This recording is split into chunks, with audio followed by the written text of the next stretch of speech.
Olá, estamos iniciando mais um Mulheres em Ação, um programa que nos ajuda, por intermédio de especialistas nas mais diversas áreas, a compreender melhor o nosso universo, a nos tornarmos mulheres cada vez mais em ação. Do jeito que você gosta, não é, Berenice Bellato? Que é uma mulher em ação o tempo todo, idealizou esse programa, apresenta esse programa, do qual eu faço parte com muito orgulho, com muita gratidão. Viu, Berenice? Nós vamos falar de um tema importantíssimo. Parece que já se falou tudo. Certamente você já ouviu muitas dicas, muitas orientações, mas, gente, nunca é demais, porque as mulheres continuam tendo a sua ação, muitas vezes dificultada, por um problema como esse, que é o câncer de mama. Nós estamos recebendo um médico de super categoria, ele é ginecologista, ele é mastologista do Instituto do Câncer do Estado de São Paulo, que é um hospital referência, né? Referência mundial nesse tema. É o doutor Sérgio Mazzilli. Muito prazer em recebê-lo. Prazer, obrigado pelo convite, me coloco à disposição. Doutor, informação nunca é demais, nunca sobra, não é? Esse canal eu acho que é um canal super importante, eu acho que quanto mais a gente repetir, quanto mais a gente frisar, mais a gente contribui para diminuir as complicações do câncer de mama. Ainda tem, a gente pode dizer que ainda tem muitas mulheres chegando atrasadas ao consultório, atrasadas entre aspas, por falta dessa informação? Apesar de a gente estar num grande centro, que nem São Paulo, diariamente a gente recebe casos avançados, ou seja, são casos que a medicina vai poder ajudar muito pouco na cura dessa doença. Então, infelizmente, é uma realidade presente em São Paulo e no Brasil como um todo. Vamos aproveitar, portanto, todos os espaços, como é o nosso objetivo, para tornar a sua vida melhor. A prevenção ainda é o melhor tratamento. Com certeza. Mas o câncer de mama, sim, não é possível prevenir, é?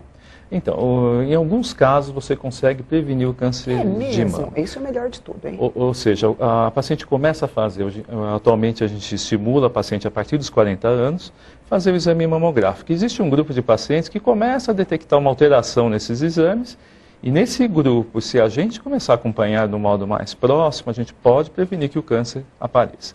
Existem aqueles casos que, infelizmente, independente de você fazer às vezes um acompanhamento mais próximo ou não, o câncer ele vai aparecer e você não consegue prevenir. E são vários tipos de câncer, né? Tem aquele mais agressivo, que mesmo sendo detectado no princípio, vai ser muito difícil realmente fazer algo que modifique a vida dessa pessoa, a cura não seja possível, mas o controle, não é? Uma qualidade de vida. Exatamente. É um assunto interessante porque questão de 2 semanas atrás saiu um estudo interessante que ele conseguiu subdividir o câncer em 10 subtipos atualmente. Pra você ter uma ideia, na década de 60 a gente tinha uma ideia de um tipo que era somente câncer. Ponto. Exatamente. Depois, que, aliás, desculpe interromper, era uma sentença de morte. Exatamente. Né? Tem câncer, pá, vai morrer. Um tratamento radical e sem muita esperança, né? Nas últimas décadas, a gente tem conseguido subdividir em 3 ou 4 tipos, mas agora esse estudo inglês mostrou que existem pelo menos 10 subtipos. Então, isso vai ter um impacto muito importante no tratamento, no modo de você personalizar o tratamento do câncer de mama. A maioria se cura, a maioria das mulheres que têm câncer de mama. Até esse termo cura em medicina, hoje em dia, o médico ele evita um pouco. Se eu falar para você, o diabético ele é curado? Não. O hipertenso ele é curado? Ele tem um controle e vive bem com o que ele tem. Exatamente. A gente fala, é uma sobrevida, ou seja, a paciente conseguir viver bem, livre da doença. E o câncer de mama, se você consegue um diagnóstico precoce, um tratamento adequado, você consegue, na maior parte dos casos, isso, que é um sucesso para a gente, né? Acho que as mulheres ainda têm muito medo, não, doutor? Eu já vi mulher, por exemplo, que sente um nódulo, alguma alteração, né, no seio, e morre de medo de ir, que eu não quero saber. Se for, eu não quero saber. Mas nem sempre é. Tenha consciência disso. Há outros problemas também que não são. E caso seja, há tantas mulheres vivendo tão bem e não é todas que precisam tirar. Ou seja, a mastectomia radical, total, não sei qual o termo correto, não é? A mastectomia, cada vez mais, tem caído até em desuso, né? Então, se você diagnostica uma doença numa fase inicial, você consegue fazer um tratamento chamado conservador. Então, que seria um tratamento que você consegue retirar apenas uma parte da mama. Um pedacinho. Que muitas vezes realmente não vai fazer falta para ela, e você consegue fazer com que ela viva muitos anos e não tenha mais problema com a doença. Então, a mastectomia tem caído realmente em desuso. Há mulheres que até depois agradecem a doença, sabia? Porque vão, tiram um pedacinho, aí para ficar legal, né? Faz uma plástica, faz um acerto, esculpe um pouquinho e fica até com seios mais bonitos. Então, é a tal história de pegar o limão e fazer uma limonada. Exatamente. Existe, assim, alguma coisa que a gente possa dizer, algo que cause o câncer de mama? Ele tem uma causa? Então, a gente sabe que o câncer de mama é multifatorial, então são diversos fatores envolvidos. Agora, aquela causa exata a gente ainda desconhece. A gente sabe que existem fatores predisponentes. Então, fatores predisponentes seriam aqueles que vão aumentar o risco. Um deles, até bem conhecido, por exemplo, a reposição hormonal. Quando ela é usada de forma sem cuidado nenhum, aumenta o risco. Tabagismo, etilismo, obesidade. Então, são alguns fatores que vão aumentar o risco. Outros protetores, por exemplo, a amamentação. Pacientes que amamentam, elas têm uma redução na incidência de câncer de mama. Preste atenção, olha só, além de fazer um bem imenso para o seu nenê, está fazendo para você também. Exatamente. Né? Isso vale para toda a vida. A mulher que amamenta, ela, pelo resto de sua vida, ela terá uma probabilidade menor do câncer de mama. Exatamente. Quanto mais precoce for essa amamentação, por exemplo, se for ao redor dos 20 anos de idade, a proteção é maior. Mas uma proteção que vai durar ao longo da vida da paciente.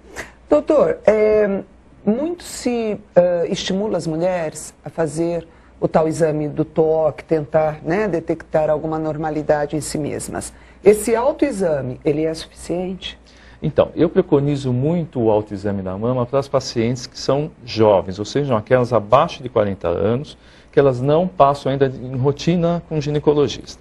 Os pacientes acima de 40 anos, o autoexame ele não é bom, porque você detecta a doença numa fase já avançada. Então, geralmente é um nódulo de 2 centímetros para cima.